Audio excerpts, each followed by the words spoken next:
Hello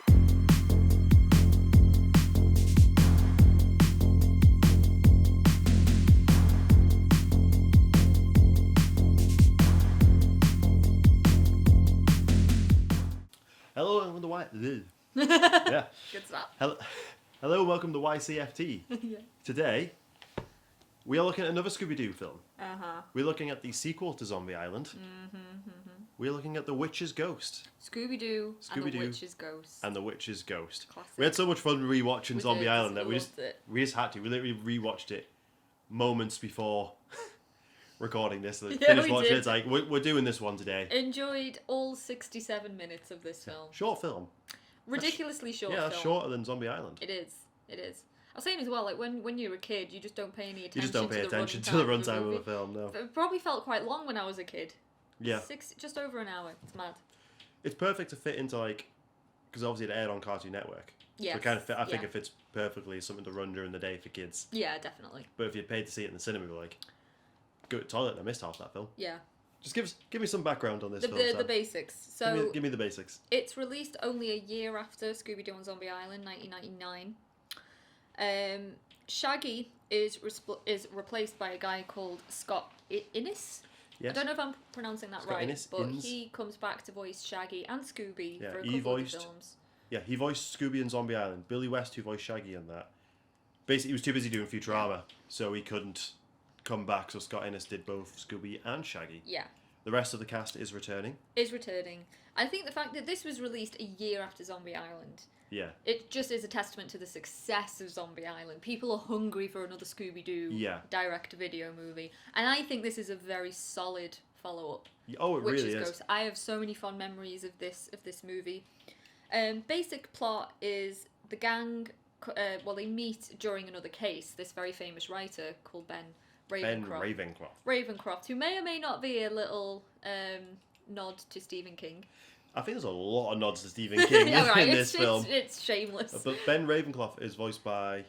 This is another nod to Stephen King. It's Tim Curry. It's the legend that is Tim Curry. But yeah, famously played Pennywise in Stephen King's It. Yeah, he's not a stranger to the horror genre at all. But Velma fangirls hard because she adores Ben Ravencroft. She's read a lot of his novels, and he invites them to his hometown in a place called Oakhaven in New England. Totally not meant to be Maine. Totally not. There's a lot of Maine, New England accents in this, which is very strong. Yeah. But it's like this very small little town. Everyone kind of knows each other. It's autumn, like around Thanksgiving time.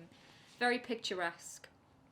But the town is haunted by a witch's ghost of a woman who was killed for being a witch back in the Puritan era, and it turns out she is a descendant. No, and Ben's ancestor. That's right, isn't it? Yeah. Ben is a descendant of this woman that was accused of being a witch, but he's adamant that he wants to clear her name. Yeah, adamant that she was just a Wicca, but the town loves that there's a witch.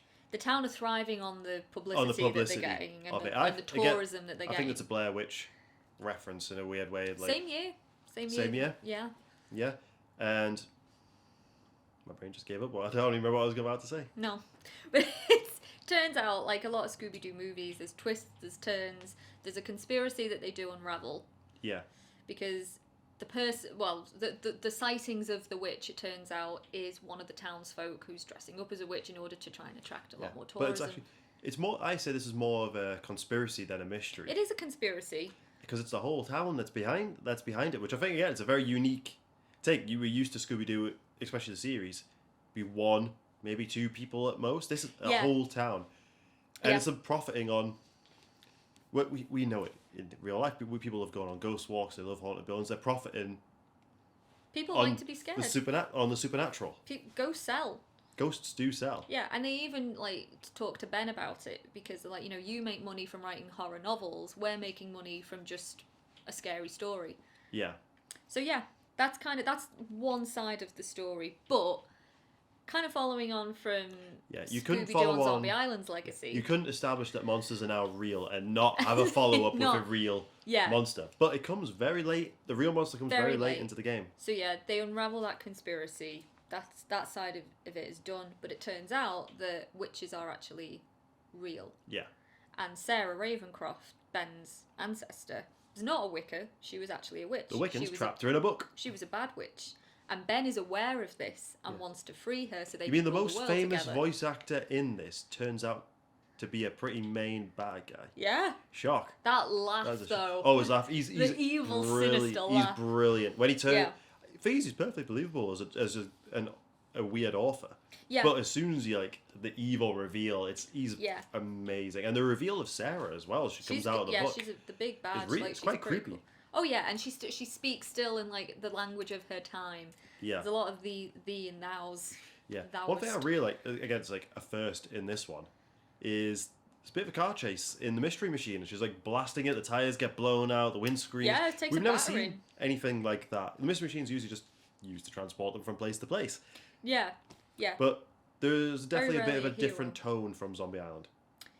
Yeah. There wasn't as much... I know Warner wanted a bit more involvement in this one after the success of the last one, where they were pretty much given creative freedom.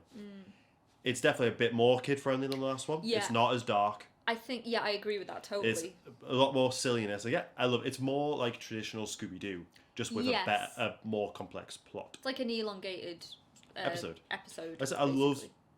I love the conspiracy side of it. I do too. One thing I also really like, because Velma...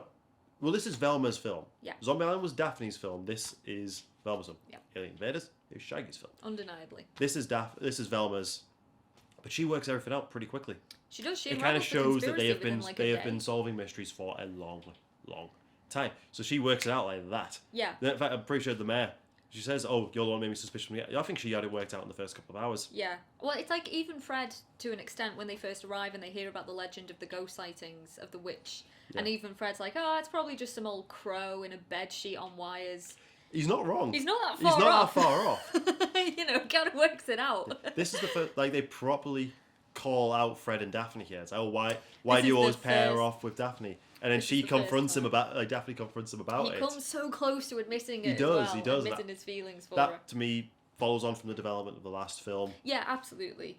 I think that Witch's Ghost, we were chatting about this just before, but it's the perfect kind of amalgamation of the gang unraveling the mystery, solving the mystery, but there's also a real horror The real as threat. well. Yeah. You know, we had zombies originally, now there's a witch. Yeah. A bad witch. It's kind of the best of both worlds. Yeah. Obviously we have following on from Zombie Island, we have a nice rock soundtrack. We do. Which, like, with the Hex Girls, Who doesn't love the Hex Girls? Who doesn't love the Hex Girls? The Hex Girls are fantastic, Yeah. and yeah, it's definitely, like, they definitely made a lot of kids my age probably into goths and emos after that. Yeah, well, They're pretty cool. You thought it was Avril Lavigne. I thought it was Avril Lavigne at first, but no, apparently it was the Hex Girls when I was rewatching Thorn. it. Wait, was it Thorn? Or did you have your eye on another one? No, it was definitely Thorn. I think everyone had a crush on Thorn. I had a crush on the main one. Yeah. What's different, obviously, from Zombie Island is when Terror Time starts. It's a part of the soundtrack. In Zombie Island. They're a band. It's a gig. They're hearing the music. The music is in the world. Yeah, and they're dancing to it. And they're dancing to it. It's really, so it's not like, it's not chase music. Yeah, absolutely. I think the involvement of the Hex Girls as well, it kind of, again, leads on from what Zombie Island did in that this story introduces a lot of characters. A lot of characters, a lot of potentials. That are all sort of suspicious and all intriguing in their They're own not way. as suspicious. I think that's meant to be the point. The point is that for the gang, this isn't... There's a lot of potentials of who it could be, but for them, this is easy to work out. Yes, yeah. But then it's like... But then the real threat, they just didn't get at all. No. But the Hex Girls... So yeah, they're in town because they're performing at this harvest festival and they're like the big main attraction. But they do become suspects in the conspiracy initially. One is followed and is seen to be doing... Something witchy. Something witchy with potions, which, you know, turns out to be harmless. It's something for their throats. For singing. It's something like it's like a little potion she makes with cloves just to like soothe their vocal cords after she rehearses. High. They probably were just getting high. Yeah. But something you pointed out quite interesting when we were watching it is when they see her doing that, they instantly accuse her of being a witch, and she is part Wiccan, so it's kind of similar to what it was like in real life. Yeah, it's women being prosecuted for being witches. There's a few times that happens in the movie, like when Shaggy and Scooby first see the three Hex Girls approaching them. Initially, they're kind of excited because it's three girls, and then they see them up close, and Shaggy immediately thinks, "Oh my god, it's witches! It's got to be witches!" So it's like immediately like they're making that assumption. And again, like when they spy on her doing her little potion thing, it's she's got to be a witch. So yeah, it just kind of dawned on me, I guess, that bit of a stretch maybe, but back in the day, it wouldn't have been that dissimilar. Yeah. You know, you see a woman looking a bit different, acting a little bit different. She must be a witch. It kind of really does remind me of the Pendle Witches. Yeah. Somewhere we visited a couple of times. We're also just thinking of a town profiting off witchcraft and the supernatural, and that is literally, you go to Pendle, everything around there is witch themed. Yeah, everything. That's how they make them money. Well, they killed a bunch of witches on a hill. They killed a bunch of women and men. And men Again, too. women, we don't know if they were witches. No. Only recently going to be pardoned, the Pendle Yeah, witches. they're not pardoned as well. yet, but it's like... No, it's like, what's the point at this point? Then they've died for nothing. At least if there's a chance they were witches. Again, it's like, with Zombie Island, we talked a little bit about historical trauma, you know, like the history of piracy and coming in and ravaging a town and destroying, you know, people's lives and whatnot, killing people. It's kind of similar theme in this. They're drawing on history a lot. Yeah. That's interwoven into the plot. You know, the Salem witch trials are mentioned by Velma. Yeah. The persecution of women in history. Like, they kind of touch on all of this. So again, it's like, it's not as dark as Zombie, but they do draw on dark themes. On real dark, real history. And also, you know, one of the few, well, not few, but it's one of the first films I guess I watched where there are such things as witches, and they're bad, too. Yeah. You know, it's like a lot of modern films, I guess. The witches are good. Witches are good, it's women who are misunderstood. But no, this was an evil woman. She wasn't an old hag, No, she's decrepit. A young, very pretty woman. Yeah. It's an intriguing story. Yeah. But interested, following from your point about drawn from history of real things that have destroyed lives, it does kind of follow on into Alien Invaders, which at this point we're probably going to have to do. We are doing Alien Invaders. I love UFO sightings and everything have actually ruined people's lives. Yeah. Through people being ridiculed for not believing. Like, if the abductions have happened, those people have never been the same. So that theme, off the top of my head, I don't know how well that stretches into cyberchase. Does video games destroy people's lives? But we know that's the weakest film out of the four. We do. Maybe that's controversial. One of our subscribers isn't going to like that. No, but it is. This is your shout out. We will do that film. Yeah, we won't be nice to it. But it's not a bad film. It's not bad. It's just the weakest of the four. It's just the weakest of the four. I think so. You know, I'm also... Upon rewatch, I did enjoy Alien Invaders more. But I still think it's weaker compared to Zombie Island and Witch's Ghost. Yeah, I would probably agree with that. I think for me, Alien Invaders, there's a lot of nostalgic value that's attached to it. It's why I love it. And as you say, it's Shaggy's movie. It's Shaggy's movie. We'll talk a lot more about this we will. when we do that movie, inevitably. But yeah. I love Witch's Ghost. I watched this almost as much as I did Zombie Island when it came out. Same. Honestly, I remember one day doing a back-to-back of both of them, and I watched it and I loved it. Yeah. It's a great film. Like, I'll always return to it and I'll always rewatch it. Like we were saying with Zombie Island, you know, if you want to try and get your kids into horror, again, this is like another great little gateway. It's gateway. I think there's less horror elements than Zombie Island, and I personally prefer Zombie Island as a film. I think Zombie Island... it's a really good follow-up, and I think it adds on to a lot of the... They kind of drop a lot of the development points from Zombie Island, but the actual changes to the characters follows on. They still feel like the same characters from that last film. Zombie Island... Velma having a lot...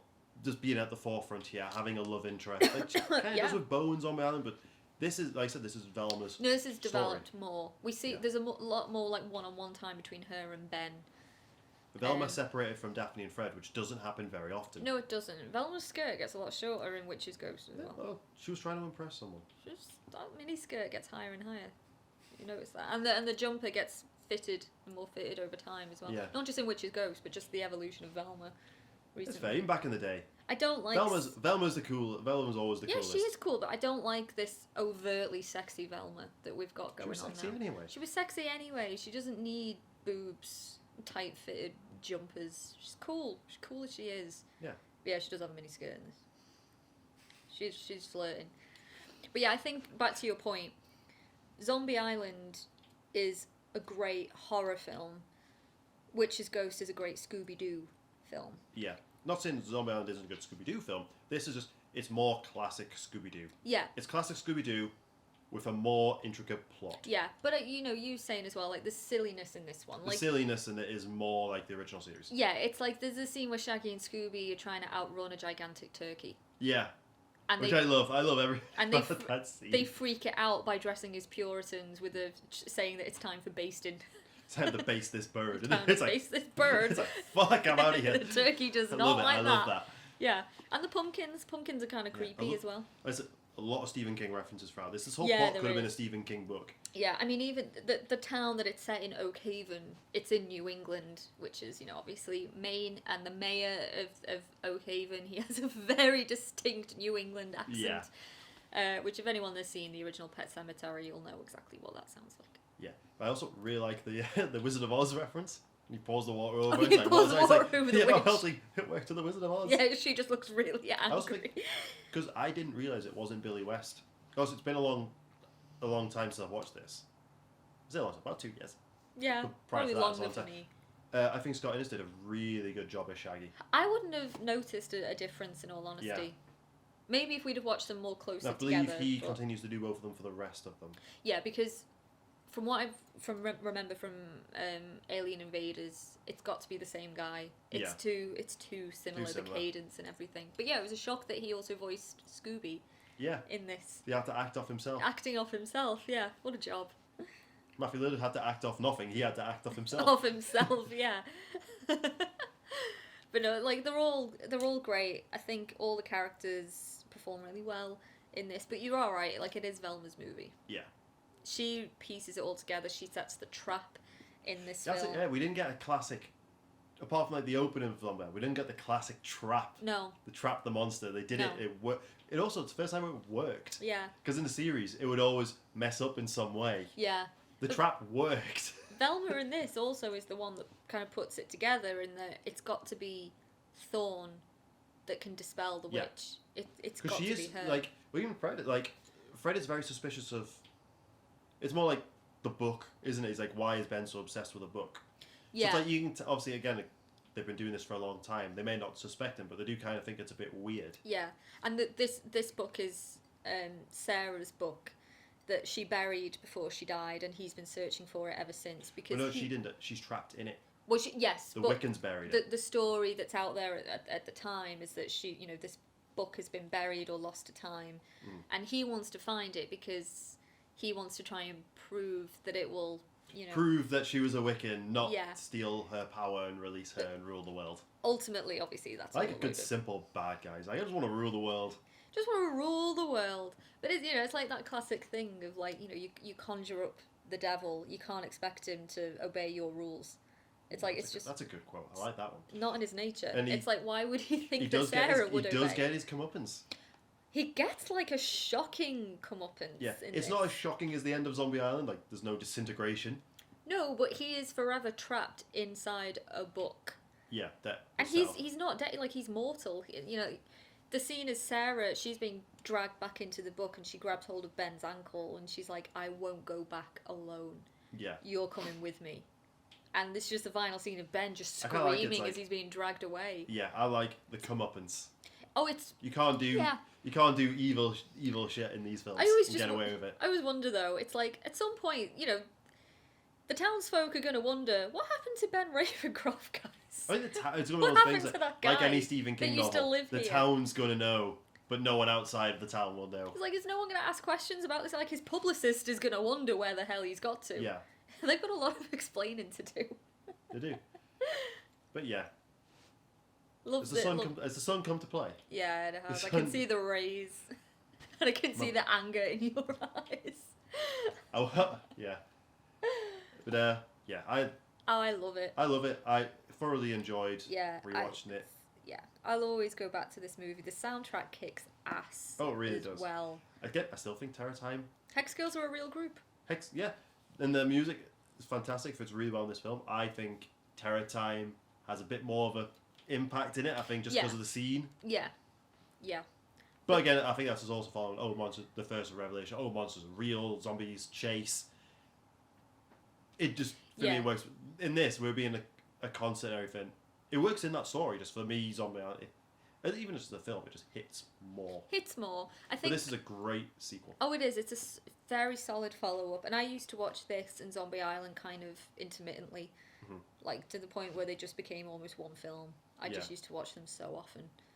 But yeah, I love it. I think, I'd recommend it to obviously like Scooby-Doo fans, but just people interested in like, child's horror. I guess horror aimed at children. They're just fun films. Yeah. So yeah. Go check it out. It's on Prime. We're inevitably... You've got to rent it or buy it, but it's on Prime. Yeah. It's a shame, like, there's no... online, you can't get a HD version of this. And obviously, No. we said with Zombie Island, there's no Blu-ray releases of these. So, people need to be made aware of these films. They really do. Yeah. We're going to do Alien Invaders at some point, but we also... I want to do... After those initial 4 are done, I want to... Because there's a lot of Scooby-Doo films I haven't watched. I want to do these videos on the series. We've got a lot of Scooby-Doo plans. Yes. And, oh, God. We forgot something. We did. Where is he? Oh, he's on the shelf. He's on the shelf. Go get him. Go get him. Go get him. He's on... yeah, there he is. There he is. There's our little guy. That was a present from me to David. I don't even know if this can be seen. About Got a 2 little years shaggy ago. pop vinyl with his sandwich. I forgot to put him out. God damn. He's there now. He's there now. Like, there's Shaggy. Yeah. I'm going to take him right up to the camera. There you go. He's up. So yeah. That little legend. A little Shaggy. Yeah. Shaggy Pop. So yeah, that is Witches, Ghosts. Yeah. Go watch it. Enjoy it like we have. Yeah. And we will see you in the next one. Bye.